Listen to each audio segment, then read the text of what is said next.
We'll come back to that story a little later, but that's a pretty typical situation. That's not at all unusual for parents to have spent battles of that kind 7 nights a week, 365 days of the year for maybe 18 months to 2 years.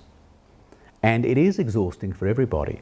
It incredibly depletes parents' sense of efficacy in their capacity to be parents. And it's quite obviously opens a vulnerability both to depression and also to relationship conflict. So it's quite a serious issue.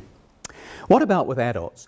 Well, I'm going to talk about primary insomnia, which is difficulty in initiating or maintaining sleep, insufficient sleep, a sense of not having had enough sleep. Any combination of those problems experienced most nights of the week for a month qualifies as primary insomnia. It shouldn't be associated with some other condition like being in pain or having an illness. There are other sleep problems like obstructive sleep apnea, restless leg syndrome, but I'm not going to talk about those. Again, they belong in a kind of different dimension for treatment. Now, in the research I'm going to talk about, we study sleep and how sleep changes from a behavioural perspective, using these as our key dependent variables. First of all, bedtime delay, which is what you've seen in the video, which is that there's a long delay between the ideal bedtime for the child and when the child actually finally gets to bed, about 2 hours in that case. And of course, within that time, there's various frequencies of various kinds of oppositional behaviours which we could measure. We measure sleep onset latency, the time between you actually go to bed and when you go to sleep, the number of times you wake in the night, the duration of those wakes, and they can be quite long. We have children quite often in our studies who are awake for 2 hours or more in the course of the night. This is for an 8-month-old child, is a large chunk of their sleep time. Total sleep time, time awake in the morning, which is an important variable, total time in bed, and total time in bed and total sleep time can be used to compute sleep efficiency, which is the proportion of the time you spend in bed in which you are actually asleep, and the minimum ideal is to have at least 80% sleep efficiency. Now, not all of those variables are used in every study, but the range of variables of that kind is what we use. In order to advance our thinking about sleep, when we started out on this research back in the early 1980s, we had to confront the question of whether sleep was in fact a behaviour. And of course the great behavioural authority, B.F. Skinner, said that it was. Well, that of course therefore is the end of the story. We may conveniently regard sleep as a special form of behaviour. You won't hear me say this very often, but Skinner was wrong. Sleep is not a form of behaviour. It's not actually helpful to think of sleep as a form of behaviour, although many people working in the area of sleep do think of it as a kind of behaviour. I could go into the technical reasons why it's not a behaviour, but I won't bore you with that. But believe me, it is much better to view sleep as an example of a biobehavioural state. So what's a biobehavioural state? Well, being pregnant is a biobehavioural state. Digesting your lunch is a biobehavioural state. What characterises biobehavioural states is that you have to behave in order to enter the state, you may have to behave in order to maintain the state, and you may have to behave in order to terminate the state. But the state itself is not a behaviour. It's a higher order construct within which a repertoire of behaviours is characteristically organised. What is distinctive about sleep is that the state that it engenders behaviourally is one of the absence of behaviour. When you are asleep, you are not behaving. Well, you are not behaving using your operant or instrumental behaviour repertoire. Your autonomic repertoire continues, of course, to function. And neither is it actually a state of physiological quiescence. In fact, your brain is very busy when you're asleep. Much is happening, as I'll show you in a moment. But the brain profoundly inhibits motor output during sleep. So you do not, in fact, move and behave in an overt way very much when you're asleep. Thanks to the development of the polysomnograph in the late 1950s, we know a great deal about the physiology that goes on in sleep. We still don't actually know why we sleep. That remains one of the great unanswered questions of modern science. To complicate the picture, we now actually know, and have known for a long time, that actually there's two different kinds of sleep. They actually have different regulatory systems in the brain, and they probably serve different fundamental purposes, though we don't exactly know what they are. But they are deeply interleaved together. So they occur in a coordinated way during the period during which we are behaviourally asleep. And you see here the typical pattern of an adult sleep night cycle, where you start off awake and then you slip down through a series of increasingly deep sleep states to a very deep sleep state, which is called deep slow wave sleep. That seems to be critical for the sense that one has been refreshed by one's sleep. If that phase is missing or shortened, you may well wake up feeling you have not had a good night's sleep. And the speculation is that deep slow wave sleep, the sleep that's coloured by the dark blue band there, is somehow important in general physiological repair and restoration of our bodies. Then, this is about an hour and a half after you've first gone to sleep, you start to move back up into lighter stages of sleep until you finally enter the first of what is known as REM sleep, and REM stands for rapid eye movement sleep. And anyone who's watched a dog or cat sleep and their whiskers twitch and their paws twitch is seeing an episode of REM. And if you were to examine yourself during an episode of REM, you would see that your eyes are flickering beneath your eyelids, which is where the term comes from. This is a completely different kind of sleep. It's regulated by different circuits in the brain. It's actually, our need for REM sleep is related to whether or not we've had enough REM sleep the previous night. So it's not related to fatigue, it's related to how much REM sleep you've previously had. And the speculation is that REM sleep's got something to do with memory and cognition. It may be the phase during which memories are consolidated, the terminations of neurons at synapses undergo the permanent changes which encode memory, but that's still really quite speculative, although there's increasing evidence to suggest that that is in fact what's happening. You'll have an episode of REM sleep, then you go back into your deep sleep again, but that's typically not as deep the second time, and so you just cycle back and forward through REM and non-REM sleep, generally waking up in the morning out of an episode of REM sleep. So that's the broad structure. Now that typical structure isn't actually attained until you're in late adolescence and early adulthood. So there's a long development during childhood and adolescence in which the sleep cycles of the human brain mature. And sleep in infants is quite, in fact it's so different that in very young infants we can't even distinguish slow wave and REM sleep. We have to talk about it being quiet sleep and active sleep. It's not for quite some time that the full sort of differentiation of the kinds of sleep emerges in childhood. But from a behavioural perspective, what's important, of course, is the children just spend a lot more time asleep. So whatever is going on in sleep, children do a lot more of it. And the fact that children have to sleep more suggests that there is something really profoundly important about sleep to development and learning. Children spend about 50% of any sleep episode in REM rather than about 25%. So to the extent that something happens in REM, it's going to happen more for children than it is for adults. REM cycles occur more often, so they happen more often in order to make them longer, and the inter-REM cycle lengths are short, and characteristically in children, they're very likely to be aroused and at the threshold of consciousness at the end of a REM episode. So they're very vulnerable to waking. So the fact that children wake at night is not surprising. They wake at the end of REM cycles. It's whether or not they are able to soothe themselves back to sleep without signalling and causing and expressing or becoming and expressing distress that is critical. We call a child who can arrive at the threshold of consciousness at the end of a REM episode and then self-soothe and go back to sleep. It may be self-soothing through sucking on their thumb or by cuddling a cuddly blanket or something of that kind. But if they've got that skill, they're able to resume their sleep and effectively look as though they're sleeping uninterrupted.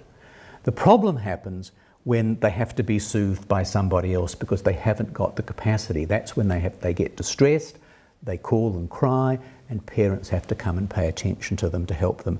And this led Ferber, who's really the grandfather of paediatric sleep medicine, to say that sleep problems are a problem of sleep reinitiation, not of sleep maintenance. We're not expecting children to sleep continuously through the night. Our aim and intervention with children is that they are able to self-soothe and go back to sleep without parental intervention. Let me say a little bit more about research here in terms of how do we measure what's going on. Well, there are a variety of objective measures, of which I've just shown you one from the polysomnograph, PSG. That's kind of like the gold standard. The difficulty was that in order to do that, you really have to go into a sleep lab for at least one night, and to get reliable measures, you need to be in a sleep lab for about 3 nights. Now, there are now portable machines you can take into people's homes, but they're not really very practical. A much more practical and widely used measure is a system called actigraphy, where you attach small, they're typically watch-shaped objects. You can either put them on people's wrists or on people's legs, and they are programmed to detect patterns of movement. And they can store these over many nights, and then you can download them into a computer, and a computer algorithm works out from the activity patterns when an individual is asleep and what stage of sleep they're in. Actigraphs are a very useful development. In fact, you can now buy actigraphs on the web for a few dollars, and they connect to your smartphone. And in fact, you can also download apps for smartphones which use the motion detectors in smartphones as a kind of actigraph. The problem with actigraphy is that essentially each manufacturer's actigraph and the associated software is a world to itself, and you can't compare actigraphic measures particularly well. And we also know that actigraphs are sometimes fooled. For example, a child who's fallen asleep in a car seat while you're driving over a rough road, the actigraph thinks is awake because it's detecting movement, whereas a child who is quietly awake and gazing at a pattern of shifting lights on the ceiling may well be regarded by the actigraph as asleep. So we've used actigraphy in our research, and it's widely used, but it does have some problems. We've most commonly used videosomnography, which is what you actually saw in the dark, the black and white bits of that video. Modern technology permits you to actually video under very low light levels, and we take all-night video of children and infants. And the difficulty is you can't plug it into a computer. You actually have to have a human observer, but you can quite accurately tell which stage of sleep children are in. And of course, you also get information about whether there's any kind of social interaction, so you get an extra information. So we use videosomnography typically to actually check the accuracy of the next thing, which is the workhorse of sleep research, which is some kind of sleep diary. This is not a particularly, it's a scan which has not come out particularly well. And people make up their own sleep diaries. You can different versions for adults and children and adolescents. Basically, you just want to collect information about when did you go to bed, when did you fall asleep, how many times did you wake up, how long were you awake, and when did you get up in the morning, and did anything else happen that's of interest? And you do that for however many days you want to collect the information. So we teach parents to fill these in as part of the very first phase of any intervention that we do. And there are many different sleep diaries available. Again, I'm sure you can download them from the web if you want to get them. And then there are various questionnaires. I think because when we began this research in the 1980s, there weren't many questionnaires, and also because most of those that have been developed are for older children and adults. We haven't actually used questionnaires very much, but there are a number around. And if anyone's particularly interested in questionnaires, I can give you more advice. I just have to say that a very recent review by Lendowski suggested that they're psychometrically fairly ropey, so they're not highly recommended. And then I should also say that in the context of questionnaires, you can also use other psychometric measures for measuring more broad issues of health and well-being. So you might use a depression inventory to capture the mental health of the parents, or for that matter, the person who's got the sleep problem or the child. Let me turn now to give you a little bit of theory. The beginnings of a behavioural account of sleep. Starting with infants. And it's interesting that this did in fact start with infants. The very first attempt by anybody to think from a behavioural science perspective about sleep problems in infants happened in 1959. In fact, it was published in 1959. And Ed Morris, who's the leading historian of behavioural science, has identified this paper by Williams in 1959 as the actual beginning of applied behaviour analysis. Interestingly, despite the fact that applied behaviour analysis began with sleep, sleep has not featured very much in applied behaviour analysis ever since. What Williams reported here was an intervention for a 20-month-old boy who was having temper tantrums whenever his parents tried to leave him in bed alone at night. And Williams decided that the appropriate treatment for this was to place this behaviour on extinction by withdrawing the social reinforcement that the parents were delivering to the child when he engaged in this bedtime oppositional behaviour. And we've seen a nice example of exactly what might have been going on in the video. One of the curves there is the first extinction curve that shows that actually after only a few nights the behaviour ceased to occur. The parents, with sort of great relief, decided to have a night out for the first time in years and invited grandma along, or it was an aunt I think, and the aunt reinforced the behaviour and the extinction had to be done all over again, but it was successfully achieved the second time. So that's now an absolute classic paper, and in fact many textbooks that talk about the extinction process within behavioural science actually give this as an example of a sort of paradigmatic instance of the operation of behavioural extinction. The beginnings of a behavioural science approach to adults came somewhat later in the work of Richard Bootzin from the University of Arizona.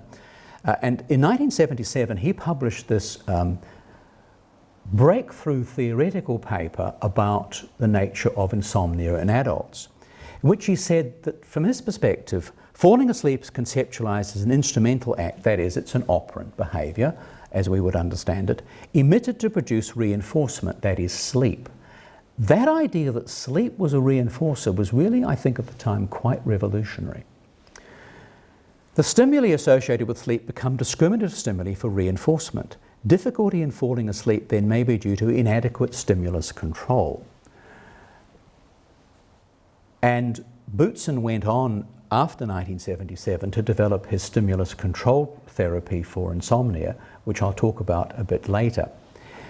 When we began in the early 1980s to think about how to treat infant sleep problems, rather naively, I just thought, well, why not draw upon existing theory? We had Williams' paper on the use of extinction, and we had Bootzin's suggestion that some aspects of sleep problems are probably due to inadequate stimulus control.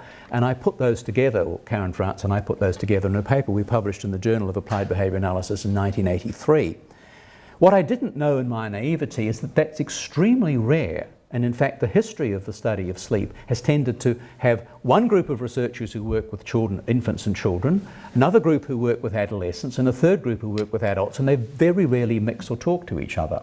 There's not much cross-fertilisation. So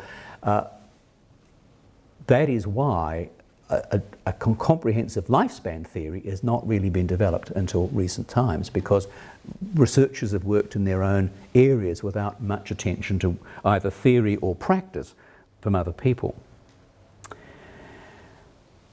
So with those as a starting point, Karen France and I elaborated a model. We've sort of continued to elaborate this somewhat over the years, so I'm giving you kind of the highlights of what's become it's become not complex, but it's become better informed by developmental information. I think that would be a fair way of putting it. And so the full model is somewhat more complicated than I'm going to present because it's got sort of developmental phases built in.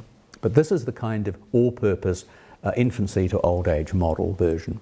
First of all, sleep deprivation is motivating. We all know that. We know that if we are really tired, we want to sleep. And in fact, if you get really very fatigued, you cannot prevent yourself from sleeping. You have what are called microsleeps, which is why sleep deprivation is dangerous.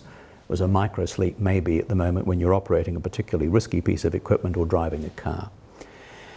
And what influences our need for sleep is a combination of the quantity and quality of prior sleep, plus how much REM sleep we had the previous night.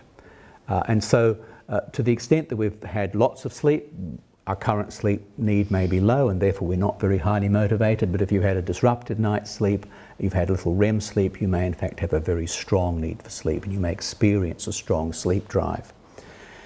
Then, following Bootzin's suggestion, falling asleep is reinforcing.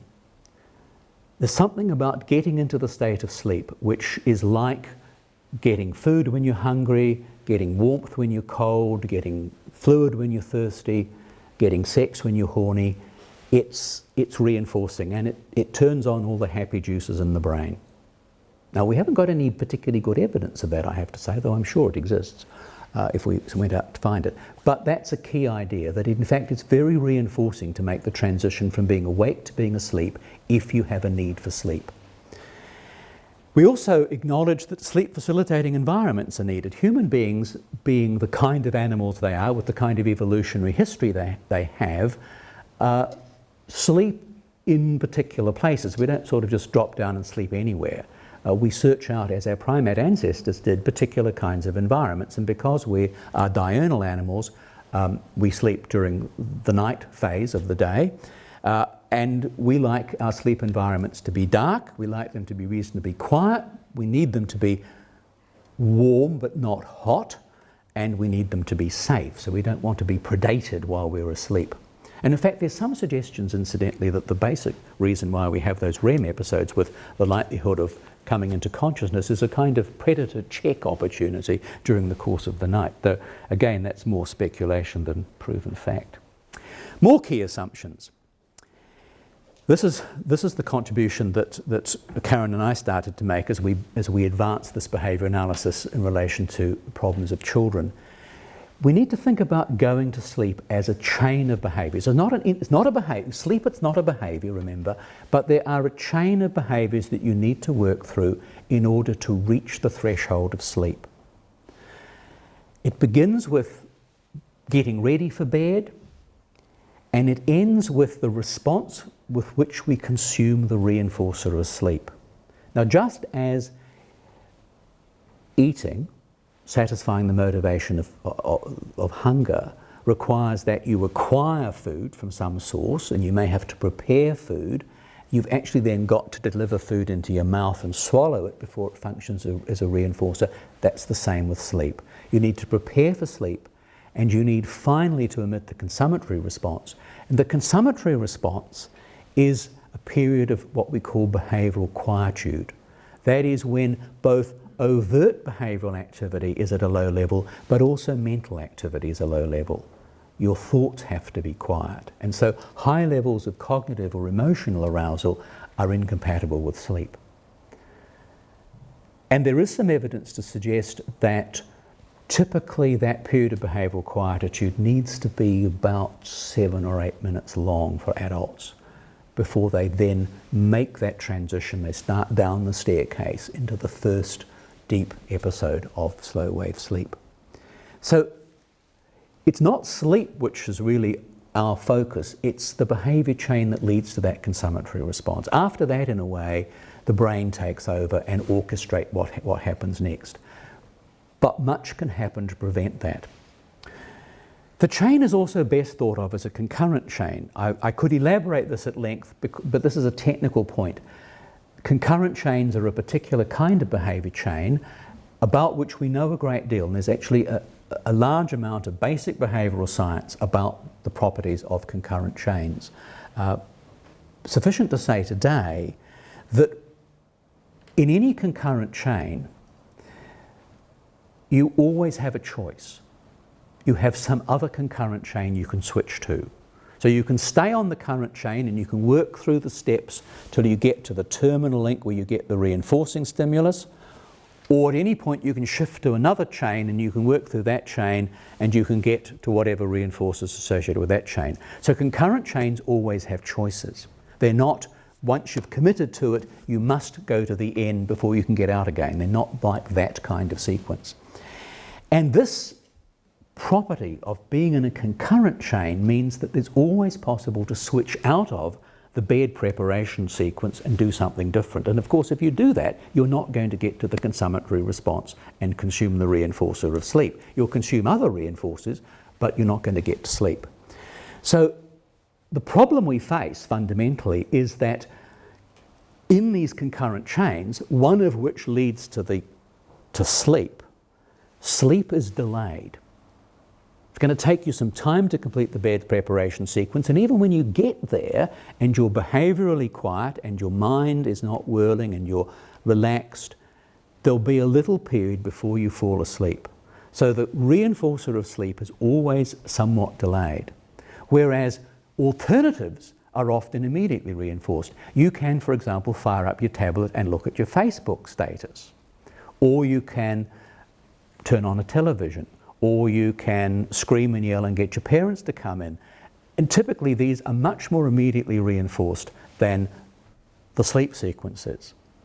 And so a fundamental issue in dealing with sleep problems is to ensure that you don't get distracted into these alternatives, that you stay on the sequence that leads to the consummatory response for sleep. And that's why the notion that this is a concurrent chain is technically but also practically and conceptually really important. And the behaviour chain, as we know from Bootzin's work, is under stimulus control. Particular stimuli tell you where you are in the sequence and how close you're getting to the end. Some of these are exteroceptive, like it's 11 p.m. and time to go to bed. Some of them are interoceptive, and that's the signals we learn to call being tired. And some people, incidentally, don't learn those very well because they're not innately learned. They have to be taught to you by your social community. You have to learn what it means to feel tired and what to do about it. And some of them are proprioceptive. That is, they come from the position that the body's in. And again, research suggests that most people, as they grow up, learn to adopt a particular posture when they go to sleep. So some people, lie in a fetal position, some people lie on their stomach, some people lie on their back, some people twist themselves into pretzel shapes. Whatever you do, you tend to have to resume that shape in order to get to sleep. So the proprioceptive cues coming from the positions of your limbs and your body are also part of the total picture. And I think it's useful to think of a metaphor to bring all of this ideas together, which is the notion of sleep as a glide path. And clinically, I find this is a notion that people grasp pretty intuitively. You're flying a light plane and your destination is the airstrip in the land of Nod. How do you get there? Well, you've got to get on the glide path. You've got to go through the approach to the airport and get on the glide path. If you can successfully stay on the glide path, and the glide path is marked by distinctive stimuli which tell you how close you're getting and where the threshold of the runway is, if you can stay on the glide path, you'll land a smooth, successful landing and you'll be asleep.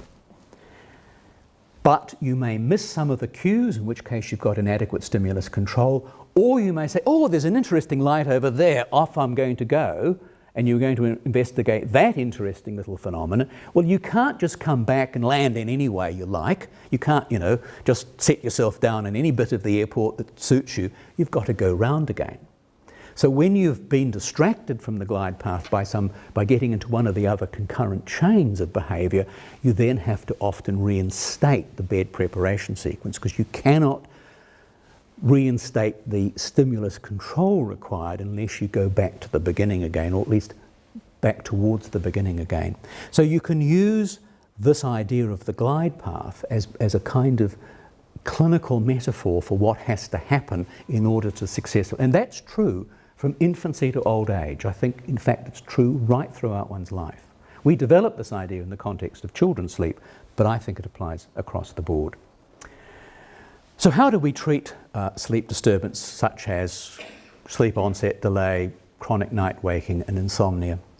Well, all interventions have two aspects, and those aspects come directly out of that model I've just presented. First of all, you have to get stimulus control of the bed preparation and going to sleep sequence, and you have to do something about the reinforcement contingencies which interfere with the process. There's a natural reinforcer if you're successful, but there's many competing reinforcers which maintain competing and interfering behaviour. So you've got to manage those competing contingencies.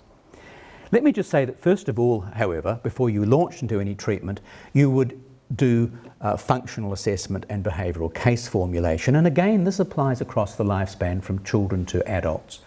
Typically, the clinician would do a clinical interview, a functional analysis clinical interview, where you'd focus on what's going on, what's happening. Do you have a good bed preparation sequence? Do you have many sources of competition? Are you worried about things? Those kinds of questions. When we're working with children, we also build in a strong developmental focus, so we look at where the child is developmentally and have there been problems with development, so that's an important area to issue. And again, if for an adult with severe insomnia, you would also inquire into cognitions, because as I'll show you, there's a cognitive component to adult insomnia which is important to assess. We will get the individual, the parent in the case of a child, or the individual themselves in the case of an adult or teenage person with sleep problems, to actually start filling out the daily sleep diary. This would form a baseline. We'd need at least a week of baseline, and longer is better if you can get it. And we keep people collecting diaries, at least intermittently, right through the process into follow-up, so that we can track whether behaviour is changing right through. We might use some of those sleep questionnaires I mentioned, though in fact in our practice we don't typically, but many people would use them, and again they give a sort of global picture of whether things are improving or not. And we might also, we certainly would do this, would administer other well-validated psychometrics in order to assess mental health and well-being. So we, in our practice, for example, with adults, we would typically use the depression, anxiety and stress scale, because it's well normed on Australasian populations. It's actually quite well normed on the UK as well. And the other great thing about it is it's free, in contrast to many tests which are expensive. And then you would bring this information together into a behavioural case formulation, in which you would develop at least a tentative theory of why this individual had this kind of problem at this point in their lives. And on the basis of that, you'd plan your first intervention. But you might always be wrong. So behavioural case formulations are always open to reformulation in the light of evidence. Now, the first treatment one would normally use would be to ensure that stimulus control was as it should be, because absence of stimulus control is problematic.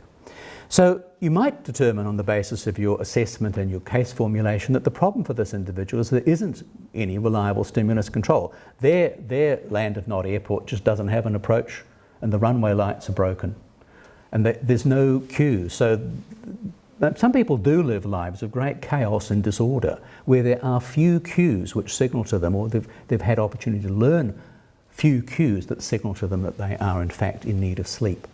If that's the case, then in fact you need to encourage people to establish regular bedtime routines. So they need to actually bring structure into their lives through which distinctive cues are provided about the bed preparation and the going to sleep sequence.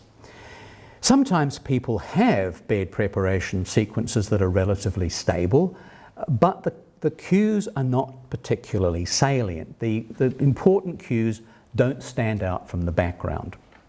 And so what you need to do here is just to ensure that the cues are, for example, you might get them to invest in a larger clock so that in fact they can see bedtime more clearly. Or you might in fact for a child actually have mum or dad make a really interesting, bright, this is Daniel's bedtime sequence chart, and you can put smiley faces on, and you can put ticks, you can integrate it into a reinforcement, a token reinforcement schedule if you want to. There are various things you can do that make the bedtime sequence more salient. And sometimes you have quite good salient stimuli, potentially salient stimuli, but they're deeply overshadowed by other equally bright things. This is a very prevalent problem in modern communities, where we have filled our bedrooms with technology.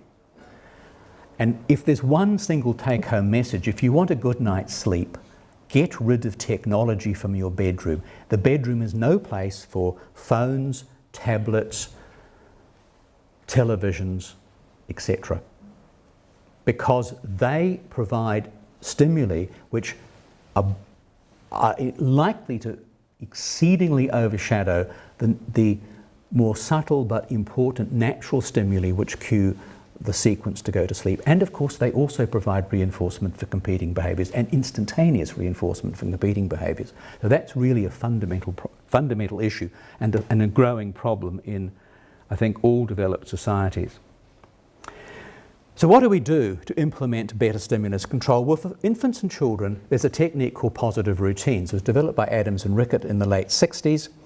And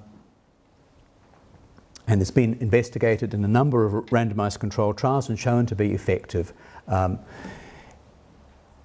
it's basically common sense. You have set a bedtime that you consistently stick to for the child.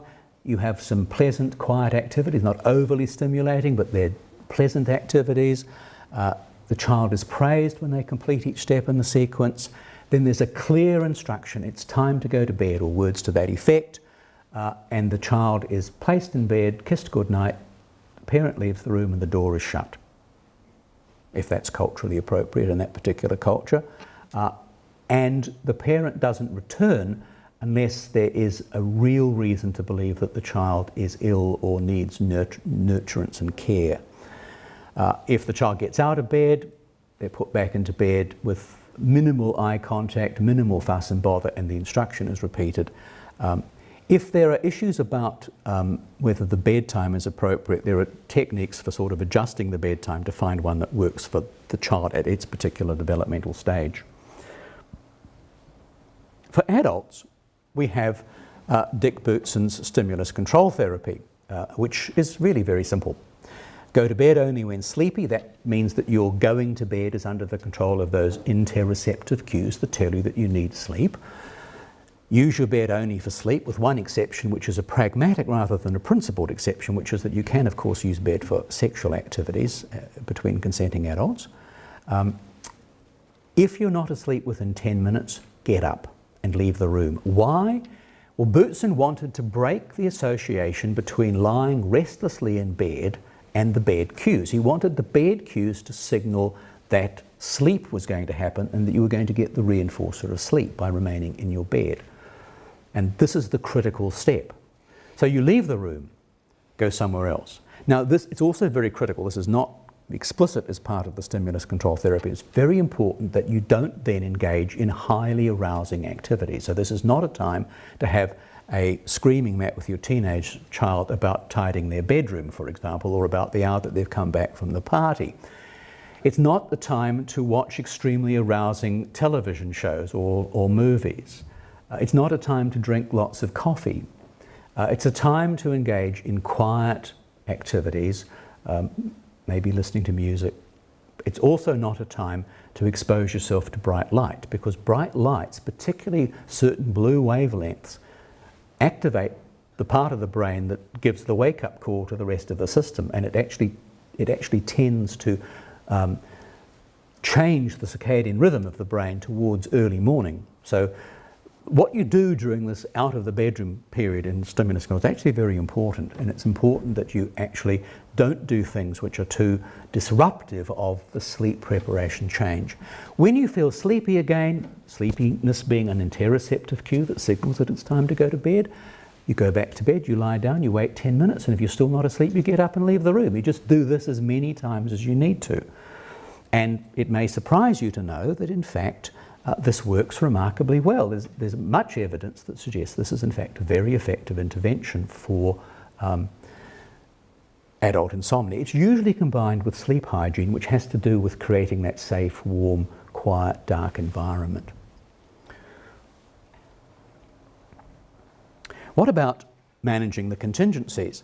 Well, for infants, part of the functional assessment has to be to work out what's the nature and the sources of the reinforcers for competing behaviour. And a common one, though not the only one, is parental attention. The attention the parent provides for the child's oppositional behaviour is maintaining that behaviour. And that means that that behaviour needs to be placed on extinction by the withdrawal of the parental attention. And that's, of course, going right back to Williams. It's also possible that you've got negative reinforcement as well as positive reinforcement going on here. And in fact, negative reinforcement underpins the coercion traps which parents get into. And coercion traps are evident when parents have to engage in prolonged rituals to get their child to bed or to get their child to sleep.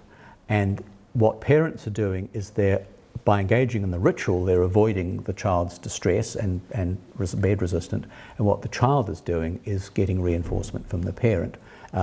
That's a classic coercion behaviour trap.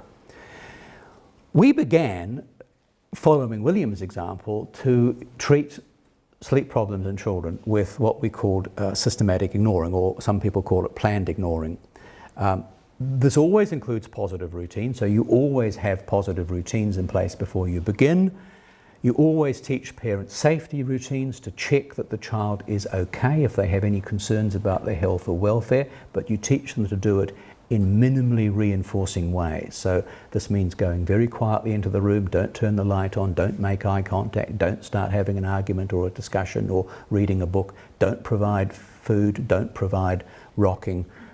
Do what you have to do, change the diaper, straighten the sheets, get out again.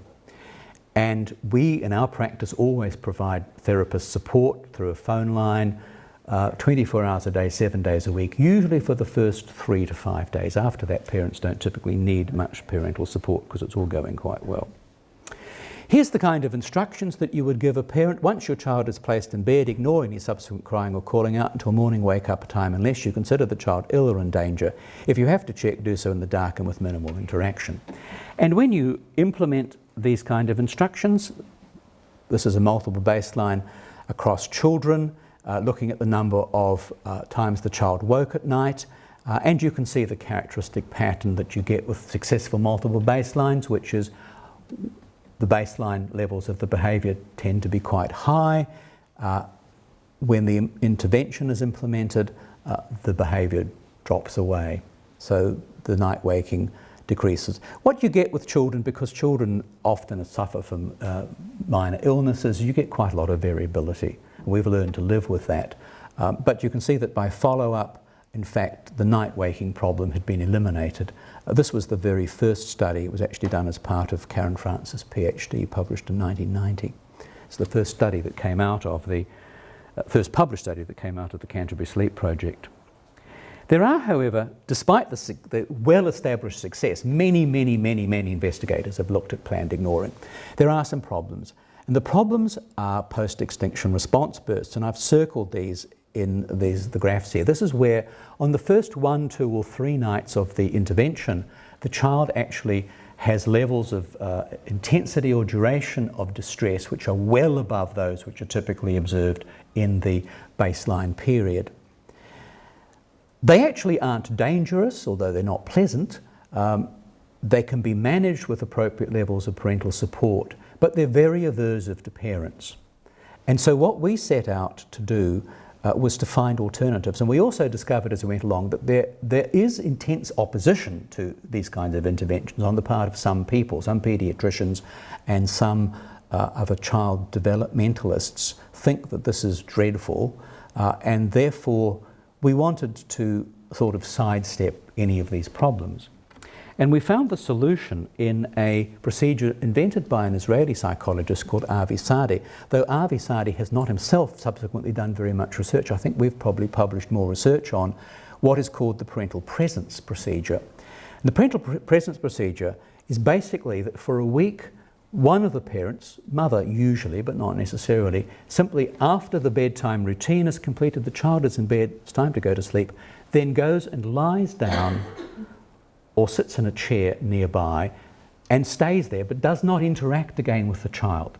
Doesn't look at the child, doesn't do anything. And Mickey, could you come and play the next bit of the video, which will show us Super Nanny actually doing this, not quite the way that we would do it, but quite sufficient for the purposes.